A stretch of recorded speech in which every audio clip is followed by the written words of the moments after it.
KL സ്പോർട്സിന്റെ പുതിയൊരു വീഡിയോയിലേക്ക് എല്ലാ പ്രിയ സുഹൃത്തുക്കൾക്കും സ്വാഗതം.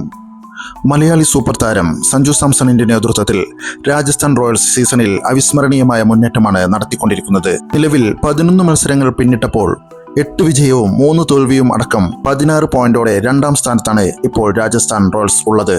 രാജസ്ഥാന്റെ അടുത്ത മത്സരം ചെന്നൈ സൂപ്പർ കിങ്സിനെതിരെയാണ്. ചെന്നൈയുടെ തട്ടകമായ ചെപ്പോക്ക് സ്റ്റേഡിയത്തിൽ നടക്കുന്ന മത്സരത്തിൽ രാജസ്ഥാൻ റോയൽസ് നായകൻ സഞ്ജു സാംസണെ കാത്തിരിക്കുന്നത് ഒരു തകർപ്പൻ നേട്ടം കൂടിയാണ്.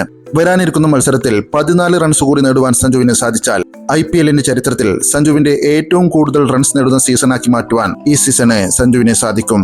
2021 സീസണിൽ നേടിയ 484 റൺസാണ് സഞ്ജു IPL ഒരു സീസണിൽ നേടിയ ഏറ്റവും ഉയർന്ന റൺസ്. ഇതിനുശേഷം നടന്ന വർഷങ്ങളിൽ ഒന്നും സഞ്ജുവിന് ഈ റൺസ് മറികടക്കുവാൻ സാധിച്ചിട്ടില്ല. ഇപ്പോഴത്തെ വരാനിരിക്കുന്ന മത്സരത്തിൽ ഈ 484 റൺസ് എന്ന കടമ്പ കടക്കുവാൻ ഒരു സുവർണാവസരമാണ് സഞ്ജുവിന് മുന്നിൽ ഉള്ളത്.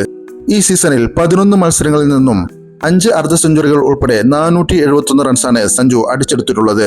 67.29 ആവറേജിലും 163.54 സ്ട്രൈക്ക് റേറ്റിലുമാണ് സഞ്ജു ബാറ്റ് വീശുന്നത്. ഇനി വരാനിരിക്കുന്ന മത്സരങ്ങളിലും സഞ്ജു മിന്നും പ്രകടനം പുറത്തെടുക്കും എന്ന് തന്നെയാണ് ആരാധകർ പ്രതീക്ഷിക്കുന്നത്. IPL അവസാനിച്ചു കഴിഞ്ഞാൽ പിന്നീട് സഞ്ജുവിന്റെ മുന്നിലുള്ളത് T20 ലോകകപ്പാണ്. ജൂൺ 1 മുതൽ ആരംഭിക്കുന്ന ലോകകപ്പിൽ ഇന്ത്യൻ ടീമിൽ ഋഷഭ് പന്തിനൊപ്പം വിക്കറ്റ് കീപ്പറായാണ് സഞ്ജുവും ഇടം നേടിയിരിക്കുന്നത്. കായിക ലോകത്തുനിന്നുള്ള കൂടുതൽ വാർത്തകൾക്കും വിശേഷങ്ങൾക്കുമായി നിങ്ങൾ നമ്മുടെ ചാനൽ സബ്സ്ക്രൈബ് ചെയ്യുക. വീഡിയോ ലൈക്ക് ചെയ്തും കമന്റ് ചെയ്തും നമ്മുടെ ചാനൽ സപ്പോർട്ട് ചെയ്യണമെന്ന് വിനീതമായി അഭ്യർത്ഥിക്കുന്നു. വീഡിയോ കണ്ട എല്ലാവർക്കും നന്ദി.